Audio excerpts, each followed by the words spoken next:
Well, hello and welcome to the recorded version of my workshop. My name is Daniel Kaufman, and this is Knowledge, Tech, and Passion, Crafting History Classes for the Modern World.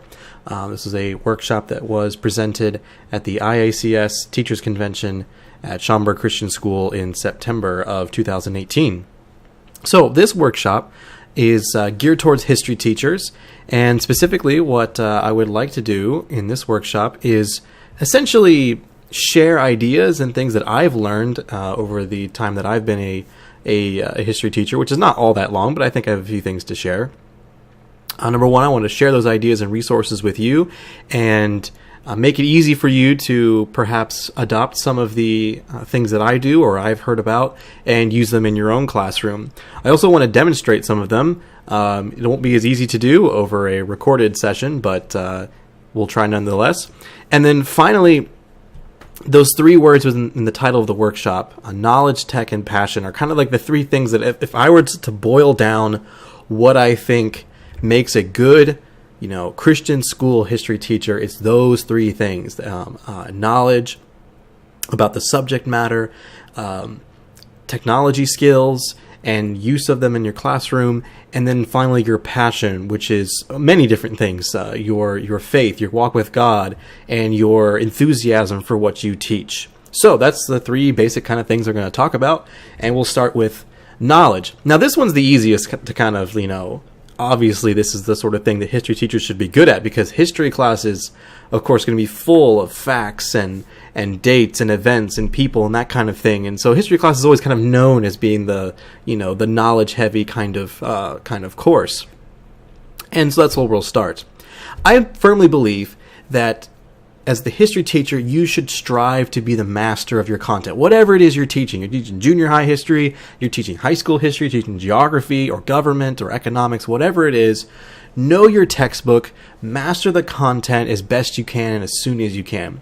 Now, this can be really intimidating for first year teachers or so, and it certainly was for me too. But over time, hopefully, if you're blessed to teach the same classes over and over again, you will get to know that textbook, and that should be a priority, because you want to know it better than the students are getting to know it. That will just solve a lot of problems for you. I think it's important that you should always have the attitude that you have not arrived as a history teacher yet, and that there's always more to learn. That's actually one of the perks of teaching history, is there's so much of it, and people specialize, and people have developed favorites for what they like, and that's great, and there's always more of it to learn. And one of the best ways still, after all this time, even though I'm going to spend actually the bulk of this workshop talking about technology, I still think that the best way for you and I to expand our knowledge of history is to get out there and read books. There's, of course, tons of great things to read. There's always new books coming out. And I myself am not a terribly great reader, but I know that I benefit from it when I do. And I'm sure you do too. Now, there are a lot of different ways you can find stuff out there to, increase your knowledge of history, even if you're not a terribly great reader. And if you are, then you probably are already doing this.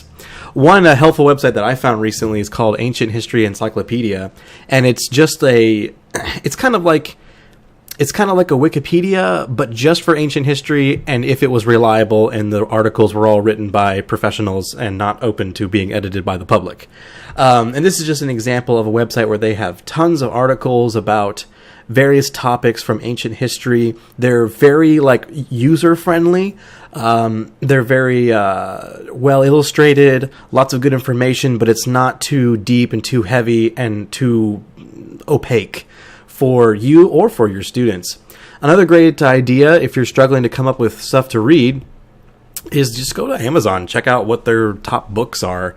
And they have a whole page dedicated just to history, and browse through there and see what you find. And if nothing else fails, get recommendations from friends.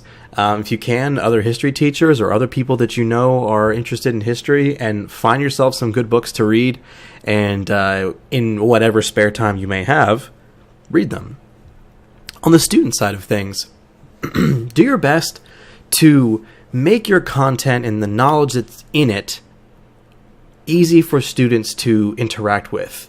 I found that it's a great idea to make a lot of knowledge available to your students in an easy way. That they like it when they have choice. For example, you can create an activity where your students are going to be reading various primary sources. Again, that's another great tool. But perhaps you're on the topic of, this is something I did recently in my classroom, the American Revolution. And of course, there's plenty of great things you can read from the American Revolution, from the diaries of this person and that person, like Ben Franklin or whoever, to the common sense pamphlets. All kinds of stuff is out there. And I did an activity where students got to pick from a big long list of different things, and they had to make a little report on it. Just making knowledge available and approachable for your students is something that I think many of your students will probably like. In fact, even with all the drawbacks that there may be of the current generation of students, myself included, one of the things that, millennial age kids and younger do tend to like is being able to kind of like choose where they're going to go with what they're going to be learning, and maybe kind of carve a path. Of course, it's a path that you've already established for them ahead of time, but something that allows them to be creative, to do something that feels unique to them is always a great idea. And I'm sure that you can think of examples in your own classes or whatever you teach, whatever kind of curriculum you have, of how you could make situations like that happen, where the students get a little more control over what they're going to learn about. And you'll find, I think, a lot of times that it becomes more meaningful, more memorable for them, particularly for high school age kids. Obviously, the lower, the younger kids, 7th, 8th, maybe even 9th graders, they may need a little bit more guidance, but you can still fool them into thinking that they have, some control over what they're learning about. Just don't tell them that. Okay. Moving along, but very much connected to the knowledge and content that you're going to be teaching and that you deliver to your students, is technology. Now, of course, I'm fully aware that a few things are true at this point.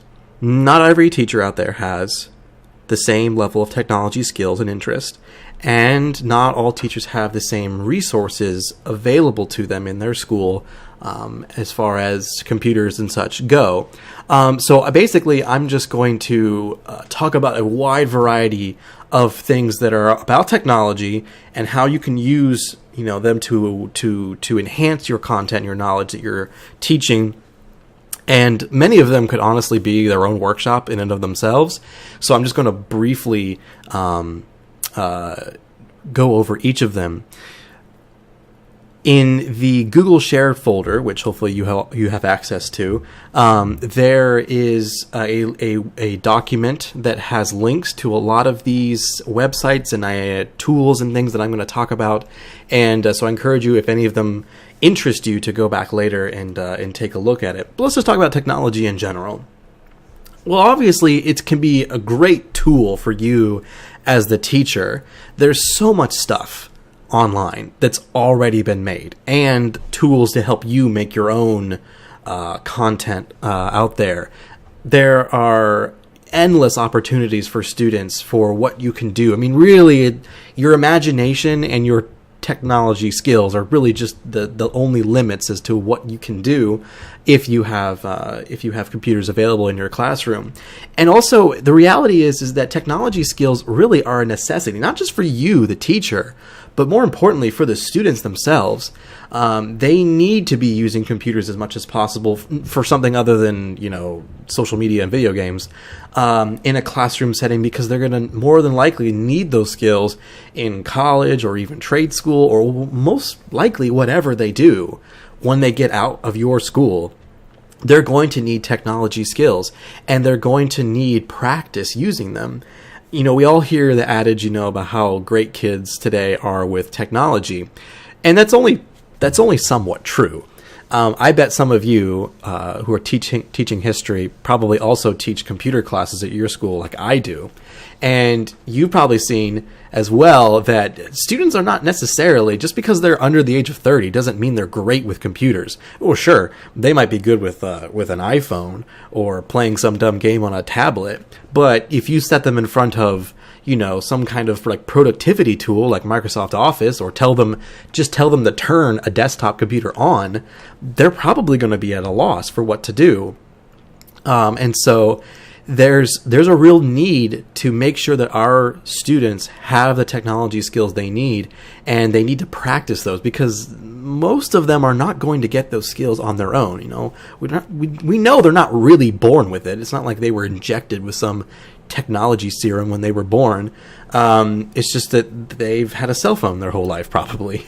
So let's talk about, first and foremost, what technology skills are relevant to history teachers. I'm going to start with an old standby, something that's not new at all, but you may want to find a new way to do it, and that's documentaries. Now, documentaries have been the favorites of history teachers, since VHS tapes became available. And as history lovers, which I'm assuming you are since you're teaching history, although it's not necessarily true, I suppose, you probably enjoy documentaries. They're full of information. There's so many of them out there. They cover a wide variety of topics.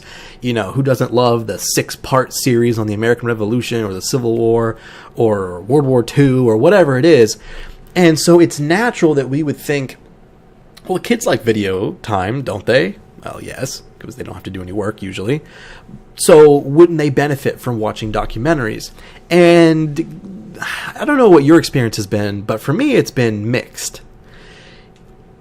The problem with documentaries, the traditional documentaries, is kind of multifaceted. For one thing, most of them are not designed for teenagers, and they're paced accordingly. While an adult may like watching this, you can't always expect that your teenagers are going to be at that level where they are able to appreciate the documentary as much as you are. That's not necessarily their fault. It's just kind of where they are. So unless they have a natural interest in history, they may struggle to watch that 3-hour documentary all the way through, day after day after day. The other problem is, like I just said, most really good high-quality documentaries are long, and they take a lot of class time that, is not easy to give up. Because while you may love the documentary, you need to keep moving along. Some of you are required by your schools to finish the textbook in one school year, and you can't afford to sacrifice a whole week to watch a huge documentary. But we still want to use them. So what's the solution? Well, you may not be aware, but there is an alternative to the usual History Channel mega documentary. And believe it or not, I'm actually talking about YouTube. On YouTube, there is a growing movement to create YouTube-style documentaries. And now I don't mean just taking a normal documentary and uploading a copy of it to YouTube. I mean, there are people out there who are right now, over the past 3 or 4 years, this has started, who are creating educational, historical content designed for a YouTube audience. And so this means that they are shorter, that they are more compact. Many of them are actually created in a episode format, where there might be 3 or 4 episodes in a series, or maybe they're standalone. They tend to be very fast-paced. They don't feature a lot of, footage of some professor from somewhere talking. That tends to bore kids the most. They're very visually appealing. They usually are full of visuals of some kind. And they can also be kind of funny or lighthearted, or they can be more serious. You're actually looking at very different examples of 2 YouTube channels who both produce videos designed for history content, and the one on top is it's called Epic History TV, and it's a very serious but very interesting video series. That video is about the Battle of Austerlitz, and his big thing is that he uses a lot of maps and a lot of visuals, and it's very nice. My students really love watching those kind of videos. The one on the bottom is a little bit more lighthearted, a video about World War II, but still, these kind of videos are everywhere, and they tend to be chock full of information, but they're short. And we're talking like 10 to 15, maybe 20 minutes at the very most in length. And they're usually kind of self-sufficient. So you could just use one or two, and you don't have to use the entire series, or maybe it's only a 2-video series or something like that. And this gives you more flexibility to use videos, but not have them just destroy your scheduling. And so in the Google shared folder, I have a document called resources, and there's a big long list of YouTube channels that I have found over the last few years that produce pretty decent content of this type. Some of them are meant for classroom use, like the two you're watching right now. Some of them are more meant for like enthusiasts, and so I wouldn't necessarily use them in a classroom setting, but they might be useful for you just to continue learning, right, for your own development. And on top of that, you don't have to just use the videos in class. Perhaps you can make it into a homework assignment. We've all thought, I'm sure, about saying, well, instead of doing a normal homework assignment tonight, hey kids, go watch this video, which is great, and that's probably exciting to your students, but the difficulty is, how do you know that they watched it?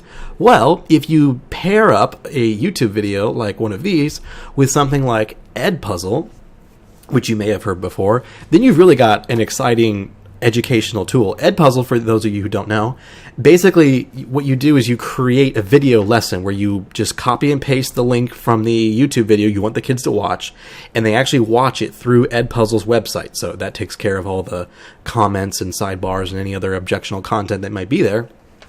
And Edpuzzle tracks the students as they watch it and gives you proof that they actually did watch it. It doesn't let them fast forward through videos. They can only rewind. You can even add questions into the video. So like the video will stop and they have to answer a question, or maybe you put it at the end, and it will record all that for you and allow you to see the details of the students who watched it, how long did they watch it, did they watch the whole video, did they answer the questions, all this kind of thing, and it's quite useful. So that's also a possibility that you could use that for. Kind of along the same lines, what about making your own videos? Now, this is something that's kind of been gaining traction around. Perhaps you've seen people talk about flipped classrooms and things like that. And sometimes those involve taking your lessons and turning them into videos.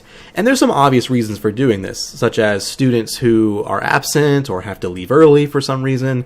And if you're able to create a library of videos for your students to use to either get caught up, or maybe they just want extra study time before a test or an exam, that can be really useful. Or if you're really looking into the idea of a flipped classroom, which is a bit more involved than just video lessons, but that could also be part of it. Now, turning your lessons into videos, and by this, all I really mean is recording yourself going through your PowerPoints or whatever presentation software you use. It's not all that hard to do because you're basically just teaching the lesson with no students present. And the difficulty is that it's time consuming, and it's difficult to do, in the middle of the school year, and it can take a lot of time to record those videos and then get them organized and make them available for your students. But still, I've only myself started to dabble in this, and I think there's a lot of use for this sort of thing. So let's talk about briefly, what do you need in order to do something like this? Now, this is one of those topics that could be its own workshop someday, perhaps. But I boiled it down to basically 3 or 4 things that you need in order to create your own videos of some kind. First of all, you need a decent computer. By decent computer, I'm not going to get too detailed into specifications and such, but if you have a computer that's been made in the last 3 or 4 years, let's say, and was at least like $300 or $400, you probably have a decent laptop or something available that you can use. Secondly, you will need something to record the lessons with, and there are a lot of websites out there, a lot of programs you can download. Some of them are free, but they might include a watermark on the screen. Some of them you pay for, and I'll put some links in the resource document showing off some different choices you have as it regards to to recording software. I use a program called Action. I paid for it once, and I've had it for like 3 years, and they still are updating it, and I haven't paid for anything since, and it's very nice. Allows me to record videos, store them. There's actually a button built into the program to upload them to YouTube. It's pretty neat. Okay, next you need some accessories to go along with your computer. Now, a webcam is honestly optional. You don't have to have your face on the screen if you're sensitive about that. But I mean, you stand up in front of the students anyway, so what's there to be afraid of? And actually, that plays into a kind of a current trend where I don't know if you know this, but there are people who make their entire living by streaming themselves with their face on the screen, the face cam active, like playing video games and stuff online, and people pay them to do that. And it's crazy, but it's true. And so having your face on the screen kind of plays into that kind of cool trend. And I don't know, a lot of students, I think, enjoy being able to see who it is that's talking to them. And I didn't do it for this presentation, of course, because I didn't want it to cover up anything. But it's optional. It's up to you. And then a microphone, obviously, to pick up your voice. Now, most laptops that have been built within the last few years, or even further back than that, usually have a built-in webcam and microphone on the computer somewhere, usually right above the screen. And so that's probably been taken care of for you when you got that laptop. If you don't have a computer and you're thinking, what should I get? For this sort of thing, I personally recommend a Windows computer, although if you are a hardcore Mac user, you can of course do all this on Mac. That's fine. Do your thing, Mac people. But a decent Windows computer that can do all this easily, I mean, you could get something decent for $350, $400, less than $500 if you are budget conscious, which I feel like you probably are. And that's fine. That's great for beginners, and with the built-in webcam and microphone, you'll be fine. They're not great quality. You're not going to be turning out professional grade content right away, but that's all right. If later on you find that you really do like making video lessons or things like that, you can invest in slightly better gear. For instance, you could upgrade the webcam to something like you see there. Although I would consider that probably the least important thing you need to do. A good microphone can go a long way to making your presentation better. For instance, something like this. This is called a Blue Yeti. Blue is the brand. And this is a microphone that I'm actually using right now to record this lesson. And there's proof right up there. It says I purchased this microphone a couple of years ago. And they're, this one's $130. You could get a bundle that comes with a pop filter that you put in front of it and a pair of headphones for, I think it was like $150. So that's an option if you feel like you want to upgrade what you're doing as it comes to your audio and visual needs. So anyways, once you've worked out what hardware you need and you've learned how to use the software, then you need somewhere to put the videos online that your students can access. Now, probably the easiest and the most common is just to put them on YouTube. YouTube allows you to create an account, not just for watching other people's videos, but for managing your own. It's free, and you can get a view of all the videos that you've made. You can customize them in the way that you want. You can make them private, or really what you want to do is make them unlisted, so that only people with the link can find the videos, or you can make them public if you want the whole world to see. It's up to you. And this is an easy way that you can share the videos with your students, because pretty much everyone knows how to use YouTube. And that kind of leads me on to my next topic. If you pair that with something like Google Classroom. Google Classroom is kind of been a hot topic in a lot of educational circles. In fact, you've probably attended a convention where there have been some workshops on Google's apps for education, or sometimes they're called it's called G Suite. That's actually an old name for it now. And Google Classroom is kind of like the center of that whole thing, that whole environment of Google's kind of world of education. Google Classroom is kind of like a private website for your class. It's pre-built, modular in design. You're not like creating a website from scratch or anything like that kind of nonsense. It's just like a hub for your class.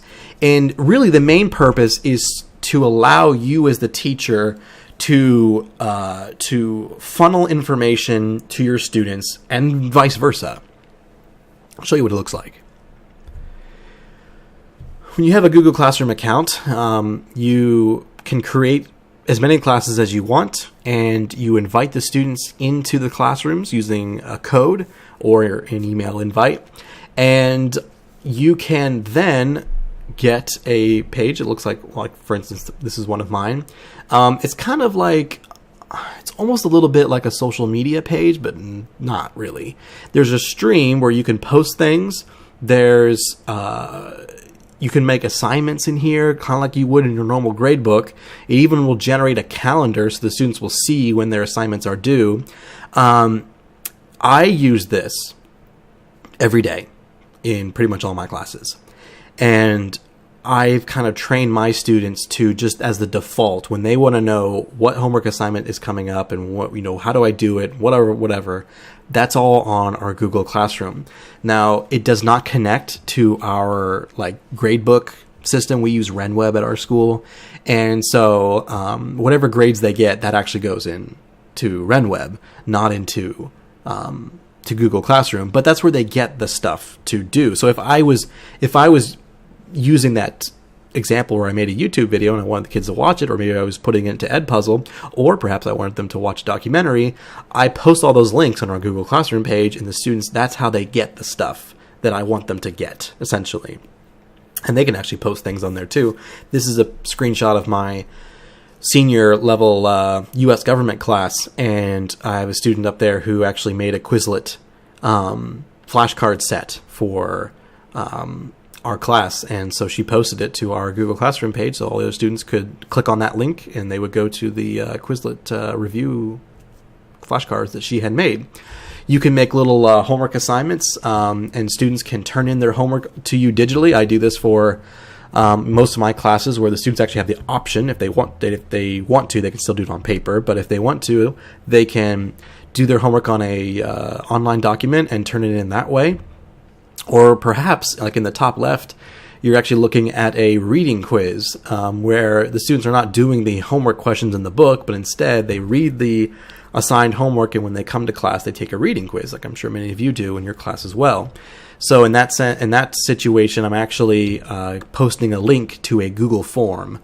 And I'll talk a little bit more of that in a moment, where they take the quiz there. On the right-hand side, you actually have a situation where we were discussing the American Revolution in my 11th grade U.S. history class. And I actually gave this example earlier in the workshop, where I posted just a ton of primary sources. And the students got to pick which one to read, or they could go down to that bottom link, which takes them to the overall website, and they could find a different one that I did not link, if approved. And so that kind of funnels them where I want them to go, because I post all those links for them to look at. So in the middle of class, I would say something like, all right, look at the Google Classroom, and here's what we're going to do. And there are the links. And then the bottom left is just a standard homework assignment where I put out what the homework is and what they need to do. And it tells me who's turned it in and who hasn't. And so usually I get, a stack of papers, and then the rest of the kids have done them online. Here's a couple more examples of the one on the left is actually a project that we did. And so the students had to complete a project, and what I did was I posted a document that was the instructions, that each of the students got a copy of that. And then I also posted a couple of examples of the same project that a previous class had done for the students to look at. And on the right is showing off the fact that you can actually post permanent resources that are on a different page in the same Google Classroom that students always have access to, such as a syllabus, or perhaps you want to post your PowerPoint notes there, or something like that, something that the students will always see. When students have turned in assignments, it looks something like this. And so for this homework assignment that I had, there were 6 kids who did it online. This is a 7th grade class. And I can actually look and see what they wrote and grade it through there. It's pretty neat. It even tells me when they did it, and actually gives you complete ownership of the document while you're viewing it. And so in this case, the students were using Google Docs to turn in their homework. And it also generates a calendar for students so they can see when stuff is due, what day, and then you have the option of actually specifying an even specific time of day for it to be due, which I do that so students are not tempted to just, do it later in the day. I make it due at the beginning of class, just like the people who do it on paper. So an example of how this would work in a kind of a workflow pattern would be that I post a link to, for instance, a quiz or an assignment, and the students get that link. They click on that link, they go to Google Forms to take that quiz, and then it's graded instantly, and then I enter the grades. Google Forms is Google's survey and quiz tool, and at this point I'm just kind of assuming you know what that is, but I'm sure that's not true of all of you, and that's all right. Again, could be its own workshop or part of a smaller workshop of topics. But Google Forms basically just allows you to create a multiple choice quiz online, and then it allows you to choose an answer key, and then you post a link to it. You could just send it an email, or I post them on my Google Classroom page. The students click on the link, and then they take the quiz, they submit it, it gets back to you, shows you how they did, and that's it. Pretty neat. Saves me a lot of time grading and collecting papers. Okay, but still, I've run through a ton of different things, and you might be thinking, I don't know how to do most of this stuff. What am I supposed to take away from this? Well, take away this. This stuff is out there. It's available. Most of it is free, and there are ways for you to learn how to use this other than just listening to me drone about it in this workshop. Google actually offers free training for all of their educational tools online. And I myself have done these training courses. There are currently 2 of the main courses. And then there are actually a couple of specific courses. Like, for instance, for Google Forms, there's a whole course dedicated just to that. And it's kind of like a work at your own pace module system. It's very easy to do.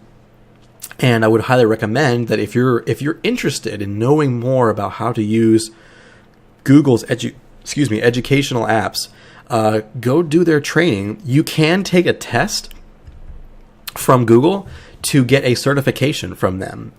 For the level 1 training, I think the test costs you $10. It's like a 3-hour test. I think I did it in less than 1 hour. The level 2 tests will set you back $25. And if you pass, you get a neat little certification document that you can show off to people to make yourself feel better about yourself, like I am. But in all seriousness, this kind of training will help you learn how to use those tools, and so that you can put them in the classroom and get them, working for you. Because the reality is, you're not going to learn how to use this kind of stuff just by watching me do it on this workshop. You're going to learn these kind of tools by going home and doing them yourself. And there are plenty of resources online, and I will post links to these training websites on our resource page on the shared Google folder. Okay, that was a bit intense. Let's bring it back down to something a bit more common next. Presentations. So obviously, as history teachers, we often use presentations to do our lectures with. PowerPoints or whatever you use. Maybe you use Google Slides, whatever it is. PowerPoint probably being the most famous. I would recommend to you that if you can, and you have the time and the resources, spend some time creating your own presentations. I'm sure for a lot of you, your curriculum comes with a set of PowerPoint slides that you can use, and that's fine. But they're probably not the most creative or interesting, presentations that you'll ever see. And if you make your own presentations, there are a lot of benefits. You can make it fit how you want to teach the content, and you can tailor it to fit the needs of your students. And it takes time. And, I've been making my own PowerPoint presentations for 3 or 4 years now. And I'm only just now feeling I'm finally starting to get to a point where I feel like I'm satisfied with the presentations that I've made. You don't have to spend that much time on it. But there's a lot of perks to doing this. Let's talk about briefly how you should go about creating your PowerPoint slides, at least in my opinion. This is definitely a subjective kind of topic, but here's just some general things that I've learned that I think will help you in creating your PowerPoint designs. Avoid the common pitfall of cramming too much information into too few slides. If your slide is feeling cramped because you got too much text on it, just use more slides. You know, there's no quota on how many slides you can use. And, you know, keeping a single slide limited to a single idea or two ideas that are very closely tied together will help your students not get overwhelmed or bored while they're looking at your, or they're reading your slides. Make the font big. I mean, why not, right? Like, the bigger the font is, the easier it is to read. And there are far too many presentations I've seen where, you know, the design is too small and the students in the back of the room can barely read it. And there's no reason for that. You know, just think about the students who are going to be looking at this presentation and make the slides big, make the font big. Remember that when you're looking at your computer screen, it might look good to you on the computer screen, but that doesn't mean it's going to look that great on the projector from the back row in your classroom. This happened in our church a few months ago where assistant pastor made a presentation and he chose some poor colors for his design. Like, he had like a green background and like yellow text or something like that. It was horrid looking, and it probably looked fine on his laptop, like at least readable. I wouldn't say it looked pretty, but it was readable. But then he came to our, you know, church service, and our auditorium is fairly large, and there are two projectors up at the front, and he put it up, and it was completely unreadable. And I felt bad for him. We gave him a good ribbing for that. But just think about your students and what it looks like from their perspective. Tying along with that, as much as you can, use pictures. I mean, people of all ages, not just kids, love pictures and illustrations. And there's nothing more boring than a PowerPoint that's just text, text, text, text, text, text, text. And there's nothing illustrating or bringing to life what you're talking about. And I mean, obviously pictures aren't like a, you know, cure-all for everything, but they can help your PowerPoint be more interesting. Few more. Consider using videos in your presentations to kind of mix things up. I mean, we all like to use videos. We talked about videos earlier, but you can actually insert videos that you've downloaded directly into your PowerPoint and make it its own slide.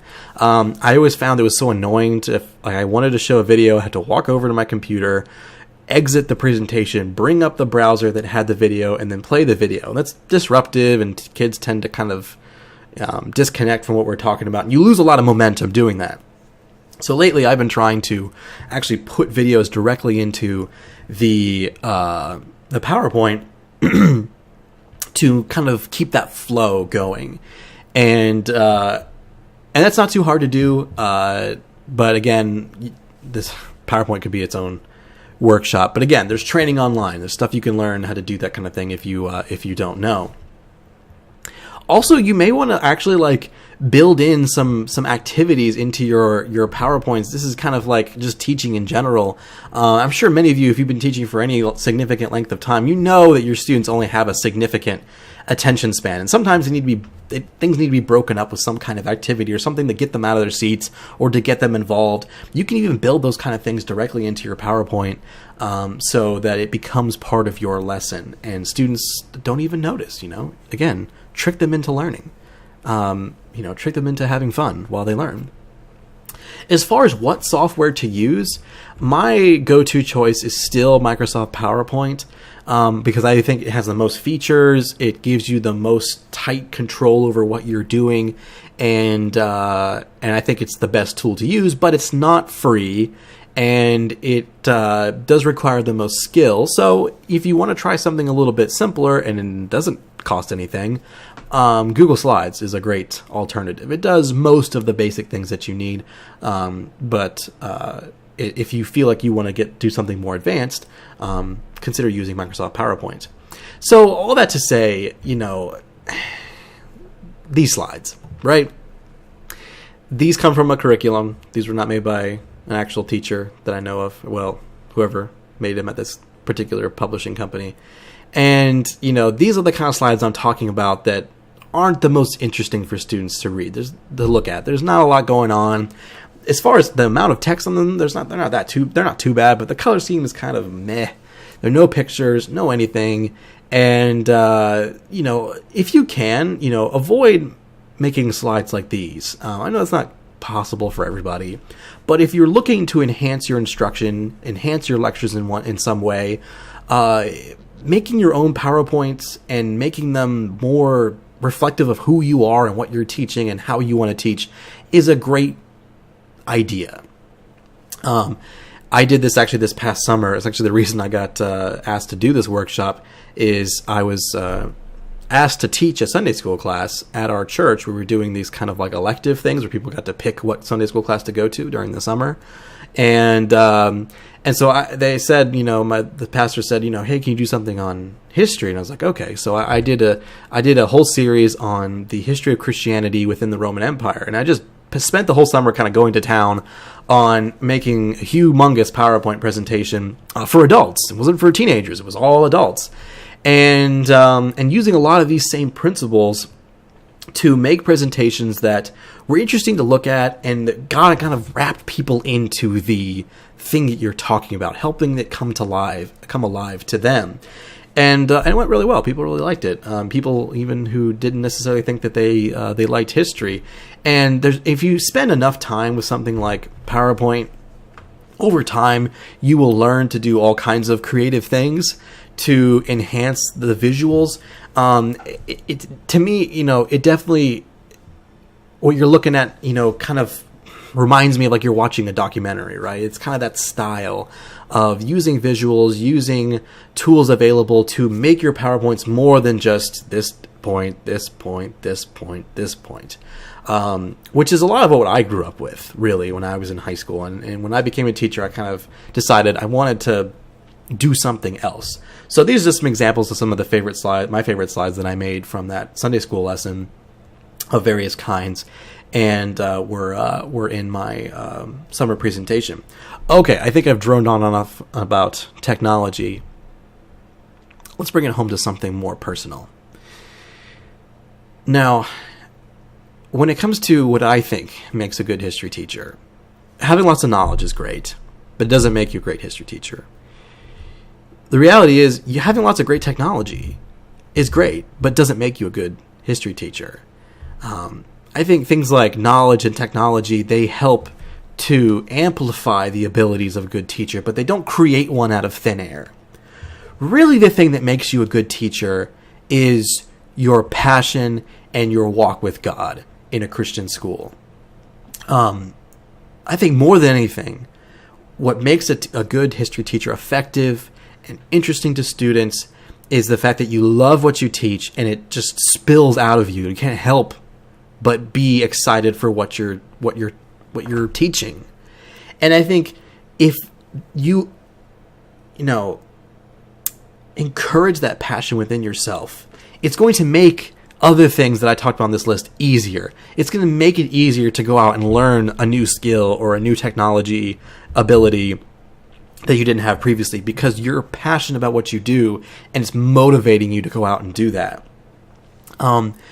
This is what really is your key to success, I think, in being a history teacher in a Christian school in the 21st century, to be passionate about what you're doing. So how can you do that?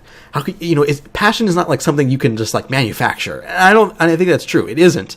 But you signed up to be a teacher, so you must enjoy it in some way. I would hope.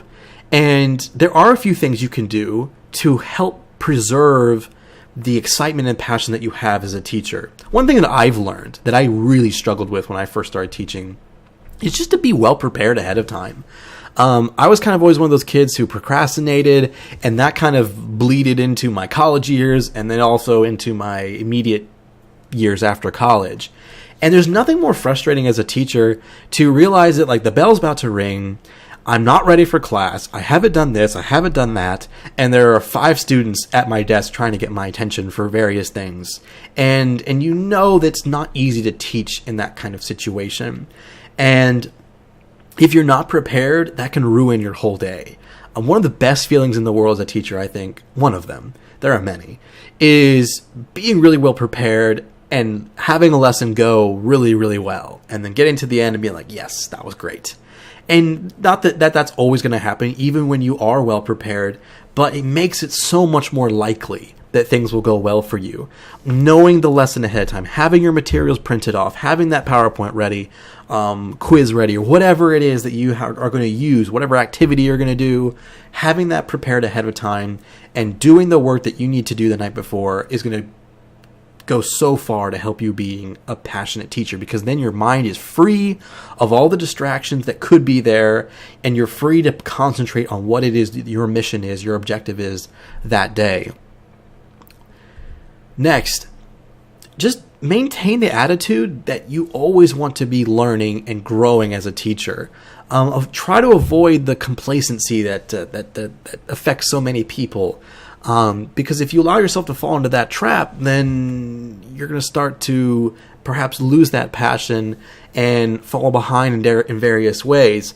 And this doesn't have anything to do with getting old. I've seen plenty of older teachers be awesome. Even ones who don't use a whole lot of technology. We had a science teacher retire after the end of last school year, the 2017-2018 school year. He hated technology, could barely use his flip phone. But the kids loved him. And they loved him because he was good at what he did, and he was passionate about it. Next, understand that you're always going to make mistakes. That's just part of the job. And I would say that's part of most jobs out there. But don't allow your feelings or your pride to get in the way of learning from those mistakes, of thinking back to that lesson that didn't go well and think, okay, this is embarrassing for me to think about, but what could I have done differently? Learn from your mistakes. And then make sure that you are in a good place with your students. Try to be approachable and friendly with your students. I mean, isn't that why you became a teacher? You want to help kids, right? I mean, we didn't sign up to do this for the pay or the the retirement benefits or the perks or the awesome hours, right? I mean, except for summer break, of course. We became teachers because we want to help kids learn. And that should drive everything that you're doing. I think it's easier to be passionate about your teaching when you have that connection with the kids. And that's always a balancing act, How much am I their friend and their supporter, but then how much am I their authority figure and I'm their teacher? And that's something that all of us, I'm sure at times struggle with. I certainly have. But if you're able to grow, and there's a reason I chose the word cultivate, because it's not an instant process. You don't just wake up one day and be like, I'm going to be popular with the kids. That doesn't happen. It's something you have to invest in. You have to plant the seed at some point. And sometimes you will get fruit and sometimes you won't. And sometimes things that you try with a kid won't actually take effect until long after they're out of your classroom. You have no idea. But try. It will help you be more passionate about what you're teaching if you're really connected with and you're caring about the students who are in your classroom. Finally, when you have the chance, try to spend time intentionally to develop new skills and improve what you're doing. And I don't just mean going to the professional development, sessions that you're required to do, or even just coming here to a workshop at a teacher's convention. Those are great, but they're not going to really, on their own, improve your skills and abilities. Really, teacher convention workshops are just about gaining new ideas. Nothing that I've talked about today is going to stick with you unless you go out and do it yourself. And I mentioned this earlier. Summer breaks are a great time to do this, if you can. Of course, many people who are teachers work a second or third job during the summer. But when you can, dedicate time to improve skills you have or go out and learn a new one. Even just something as simple as going out and do that Google Certified Educators training. You could do both courses in a week, and it will definitely benefit you if you are using a lot of Google apps, for instance, or just reading books or whatever it takes, overhauling your PowerPoints, whatever you can do it when you can. It will pay dividends during the school year. Well, I'd like to thank you for making it all the way to the end of this workshop, and I hope that there were some things that spoke to you, maybe some new ideas that you hadn't considered before, or things you want to go home and try. And I hope you will, that you will go home and you will try these some of these ideas, implement them into your classrooms, and be a better teacher as a result. Well, anyways, thank you for joining me, and this is now the end of the workshop. Have a great day, and I hope that when the next time you walk in that classroom, that you kill it. All right. God bless you. Have a great day.